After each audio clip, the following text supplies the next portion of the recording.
Imagine being a teenager with nowhere to go, sleeping on park benches, hungry, scared, and invisible to the world. While others her age worried about exams and prom nights, Sheryl Recinos was searching for a place to sleep, her backpack her only belonging, the streets her only home. Years later, that same girl now wears a white coat, saving lives in the same world that once turned its back on her.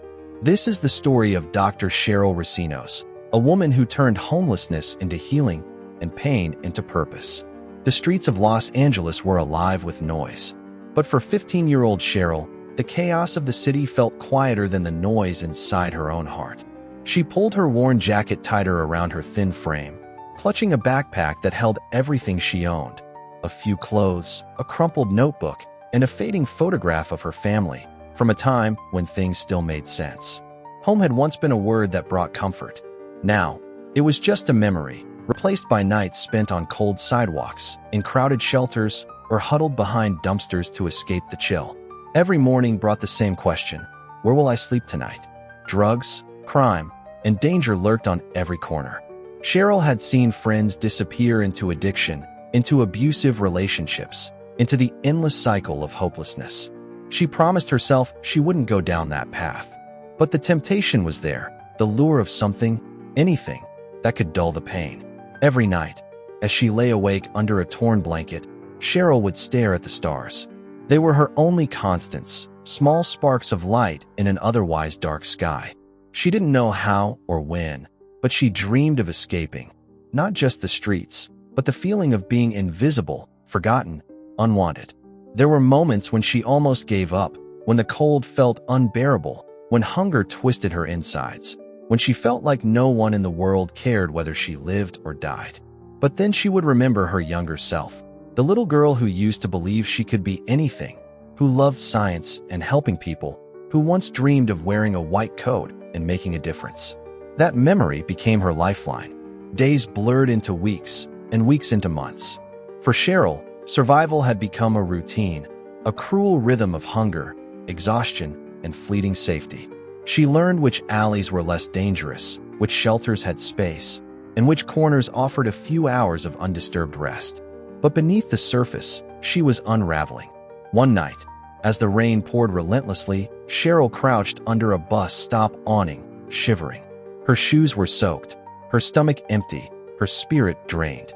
A police car drove by, its lights flashing red and blue, colors that, for her, no longer symbolized safety. In that moment, she felt invisible, forgotten by the world, forgotten by her family, forgotten even by herself. Then came a moment that nearly broke her completely. One of the few friends she trusted, a girl she'd shared food and laughter with, overdosed one night beside her. The sight of her motionless body, the helplessness that followed, seared into Sheryl's mind like a wound that would never heal. That night, she realized how thin the line was between living and fading away. That night, she made a promise to herself. She didn't know how, and she didn't know when, but she would find a way out. She would survive, not just to exist, but to live. That promise became her anchor. Through hunger, fear, and loneliness, it kept her moving. She didn't yet realize that this moment, the lowest point of her life, would become the foundation of her greatest transformation.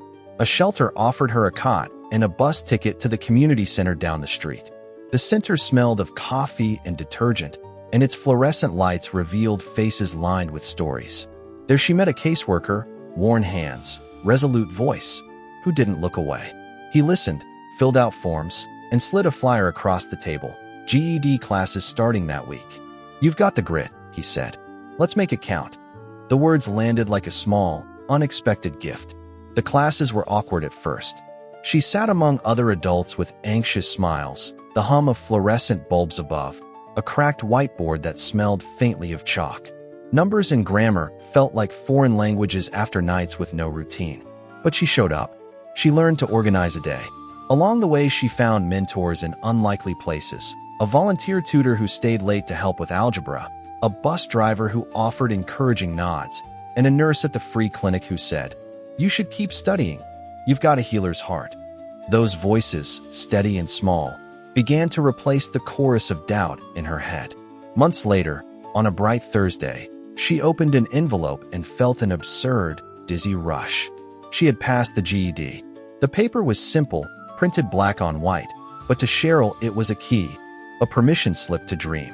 Around her, the city kept moving, but now she moved too, not just to survive, but to build. The streets were still there, but step by step she was learning the routes out. Earning her GED was more than a milestone for Sheryl. It was proof that her past didn't define her future. For the first time in years, she felt momentum. Yet the question that had haunted her since that rainy night returned with new urgency. What now? The answer came unexpectedly. One afternoon, while volunteering at the same clinic where she once sought help, Sheryl watched a young nurse kneel beside an elderly patient.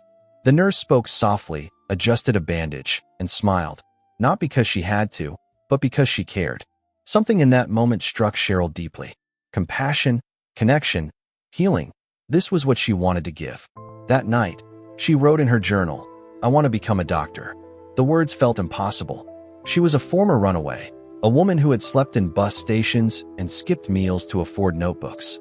Medical school was a mountain beyond sight, but she had climbed from despair before. Why not this?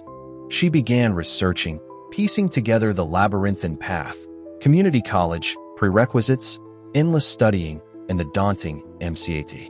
It seemed insurmountable, but so had escaping the streets. So she started small, just as she always had. She enrolled in night classes while working full-time as a hospital janitor.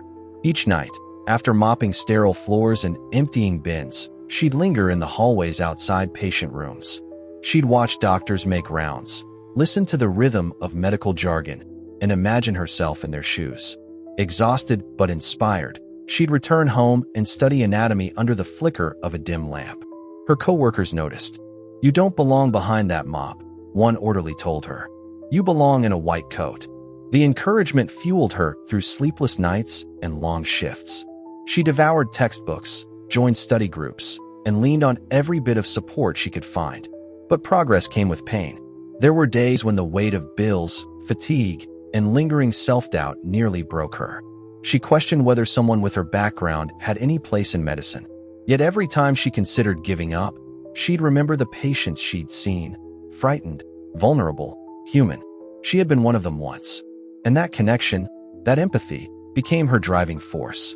After years of relentless work, Sheryl graduated from community college and transferred to university. Walking across campus, she often caught herself glancing around in disbelief. She was no longer the girl who hid from the cold. She was a pre-med student, fighting for a dream that once seemed unreachable. When the acceptance letter to medical school finally arrived, she sat in silence, tears spilling freely onto the page. It wasn't just validation, it was redemption. All the pain, the fear, the endless nights of struggle had led to this moment. Sheryl wasn't just pursuing a degree. She was rewriting her story, from invisible to unstoppable, from homeless to healer. The journey ahead would be long and unforgiving, but she had already learned the truth that would carry her through. Resilience, once forged, can move mountains. Medical school was everything Sheryl expected, and more. The long hours, relentless exams, and emotional toll tested even the most prepared students. For Sheryl, who still carried the weight of her past, the challenge was monumental. She wasn't just fighting to keep up with coursework. She was fighting years of self-doubt that whispered she didn't belong here. While others discussed weekend plans or family support, Sheryl juggled rent payments, late-night shifts, and exhaustion that seeped into her bones. There were nights when she studied in hospital corridors between cleaning duties, her textbooks smudged with disinfectant from her hands. Sleep became a luxury, meals an afterthought. But giving up was not an option. She had already come too far to turn back now. There were moments of quiet triumph. The first time she sutured a wound, the first time she held a stethoscope to a patient's chest and felt the steady rhythm of a heartbeat. Each milestone reminded her why she was here: to heal, to serve, to prove that where you start does not determine where you end up. But there were dark days, too. During clinical rotations, she witnessed suffering that mirrored her own past. Patients with nowhere to go, mothers crying over unpaid bills, people who had lost hope. At times, the weight of their pain reopened old wounds. Yet rather than breaking her, it deepened her resolve. She had lived those stories. She could understand them in a way few others could.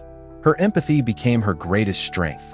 Patients opened up to her, sensing the sincerity behind her words. Her colleagues began to notice, too, the way she stayed late to comfort a patient or how she handled difficult cases with compassion and calm. Slowly, she earned not only respect, but admiration. Through every test and every sleepless night, Sheryl transformed. The girl who once wandered city streets in search of safety had become a woman guiding others toward healing. Her journey was no longer about survival. It was about purpose. And as she approached graduation, white coat draped over her arm, she knew this was only the beginning. The world had once told her she'd never make it. But now, she stood ready to prove that resilience can turn even the harshest struggles into a story of triumph. Years after graduating medical school, Dr. Sheryl Recinos stood in the same hospital halls where she had once been a frightened patient, hungry, cold, and without a home. Now, she walked those corridors as a doctor, her white coat symbolizing not just success, but redemption. Every step echoed with the memory of her past, a reminder of how far she had come. Her first days as a physician were emotional. Patients from all walks of life came through the emergency room, some scared, others angry, many broken. Sheryl recognized their pain instantly. It wasn't just in their words, but in the way they looked at the floor when explaining their circumstances, the same way she once had. Her journey came full circle the day she met a teenage girl brought into the ER, dirty, scared, and silent. Sheryl saw herself in that child. Instead of dismissing her as another troubled youth, she sat beside her, spoke softly, and listened. Over time, that girl opened up, accepted help, and entered a rehabilitation program. Moments like that reminded Sheryl why she had fought so hard to reach this place. Outside the hospital, Sheryl began to share her story publicly. She spoke at schools, shelters, and conferences, using her past not as shame, but as a bridge to connect with those who felt invisible. Her memoir, Hindsight, became a testament to the resilience of the human spirit, raw, honest, and deeply moving. Through advocacy, she worked to improve healthcare access for the homeless and vulnerable, determined to break the cycle she once lived through. Her efforts inspired countless others to believe that change was possible, no matter how impossible the odds seemed. Dr. Sheryl Recinos' story is not just about escaping homelessness or becoming a doctor. It's about transformation, purpose, and the unbreakable will to rise. Her life stands as proof that no matter how deep the darkness, light can be found, not by waiting for rescue, but by becoming your own source of hope. Her journey reminds us all, sometimes the greatest healers are those who first had to heal themselves.